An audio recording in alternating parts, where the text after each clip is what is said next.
Welcome to Chillin' 101. We hope this video helps. You start by verifying the gift card balance and locating the activation or PIN code. This is critical because an unused card wastes time.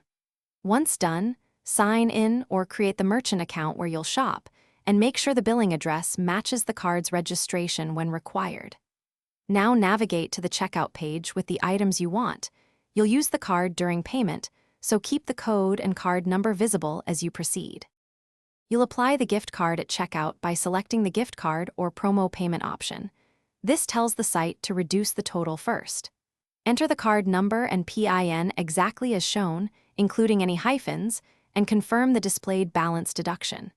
If the gift card doesn't cover the full order, choose a secondary payment method and make sure the remaining amount is authorized. This avoids declined payments and ensures the order completes smoothly. You finish by verifying the final total, shipping, and taxes, then confirm the order so the gift card charge is applied. Once the purchase completes, save the receipt and take a screenshot of confirmation for disputes or returns. If the card is declined, check the balance and whether it was activated, retry the exact card details, and then contact the issuer's support if needed. This single approach prevents wasted orders and gets. Thanks for watching. Consider subscribing if we helped you.